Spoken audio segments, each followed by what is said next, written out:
ಸತೀಶ್ ಜಾರಕಿಹೊಳಿ ಹಿಡ್ಕೊಂಡು ಎಷ್ಟು ಮಂದಿ ಎಂ ಎಲ್ ಎ ಬೆಳಗಾಂ ಜಿಲ್ಲಾದಾಗ ನಿಮಗೆ ಹೇಳ್ತೀನಿ, ನೆನಪಿಟ್ಕೋರಿ. ಬಾಳ ರೊಕ್ಕ ಐತೆ ಅಂತ ಅಹಂಕಾರ ಮಾಡಬೇಡ್ರಿ. ಬಾಳ ರೊಕ್ಕ ಐತೆ ಸರ್ಕಾರಕ್ಕೆ ಅಹಂಕಾರ ಮಾಡಬೇಡಿ. ನಾಳೆ ನೀವು ಸತ್ರೆ ಅಂದ್ರ ನಾ ಸತ್ನವ್ರು ಇಲ್ಲಿದ್ದವ್ರು ಸತ್ರೆ ಅಂದ್ರೆ ನಿಮ್ಮ ಹೆಣ ಸ್ಟೇಟ್ ಬ್ಯಾಂಕಿಗೆ ಹೋಯಂಗಿಲ್ಲ, ವಿಧಾನಸೌಧಕ್ಕೆ ಹೋಯಂಗಿಲ್ಲ, ಡಿಸಿಸಿ ಬ್ಯಾಂಕಿಗೆ ಹೋಯಂಗಿಲ್ಲ, ಸ್ಮಶಾನಕ್ಕೆ ಹೋಯ್ತಾರೆ. ತಮ್ಮ ಬ್ಯಾಂಕು ಇಲ್ಲೇ ಉಳಿತೈತಿ, ಫ್ಯಾಕ್ಟ್ರಿ ಇಲ್ಲೇ ಉಳಿತೈತಿ, ಸಾವಿರಾರು ಎಕರೆ ಇಲ್ಲೇ ಉಳಿತೈತಿ. ಇಲ್ಲಿ ಸಾವಿರಾರು ಮಂದಿ ರೈತರು ಕೂಡ ಅಂದ್ರೆ ಪಕ್ಷಾತೀತ ಜಾತ್ಯತೀತವಾಗಿ ಕುಂತಾರ. 1ನೇ ತಾರೀಕು ಫ್ಯಾಕ್ಟ್ರಿ ಚಾಲು ಆಗೋದು. ಈ ಜಿಲ್ಲಾ ರಾಜಕಾರಣಿಗಳು ಇಷ್ಟು ದುಷ್ಟ ಶಕುನಿಗಳದಾರ. ರಾಜ್ಯಪಾಲ ಸಿಎಸ್ 20ನೇ ತಾರೀಕು ಫ್ಯಾಕ್ಟ್ರಿ ಚಾಲು ಮಾಡ್ಕೊಂಡ್ ಬಂದಾರ.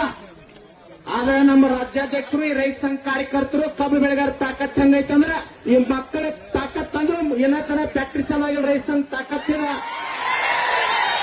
ಯಾವ ಸರ್ಕಾರ ರೈತನ ಮುಂದೆ ಏನೂ ಅಲ್ಲ. ರೈತನ ಸಂಘ ತಾಕತ್ ಮುಂದೆ ಯಾವುದೂ ತಾಕತ್ ನಡೆಯಂಗಿಲ್ಲ. ರಾಜಕಾರಣ ಬಿಡ್ರಿ, ಪಕ್ಷ ಬಿಡ್ರಿ. ಕಾಗವಾಡ ಹಿಡ್ಕೊಂಡು ಎಷ್ಟು ಜನ ಎಂ ಎಲ್ ಎಗಳಿರಲಿಲ್ಲ, ಕಾಂಗ್ರೆಸ್ ಇರಲಿ, ಬಿಜೆಪಿ ಇರಲಿ, ಜೆಡಿಎಸ್ ಇರಲಿ, ರಾಜು ಕಾಗೆ ಹಿಡ್ಕೊಂಡು, ಶ್ರೀಮಂತ ಪಾಟೀಲ್ ಹಿಡ್ಕೊಂಡು ಹಾಲಿ ಮಾಜಿ ಶಾಸಕರ ನಿಮಗೆ ಸ್ವಾಭಿಮಾನ ಇರ್ತಾರ, ಮಾನವೀಯತೆ ಇತ್ತಂದ್ರ ರೈತಗಳ ಅನ್ನ ತಿನ್ನುವಂತ ಸ್ವಾಭಿಮಾನ ನಿಮ್ಮೊಳಗೆ ಇರ್ತಾರ. ಬರ್ರಿ, ಬಂದ್ ಭಾಗವಹಿಸ್ರಿ. ಯಾವ ಎಂ ಎಲ್ ಎ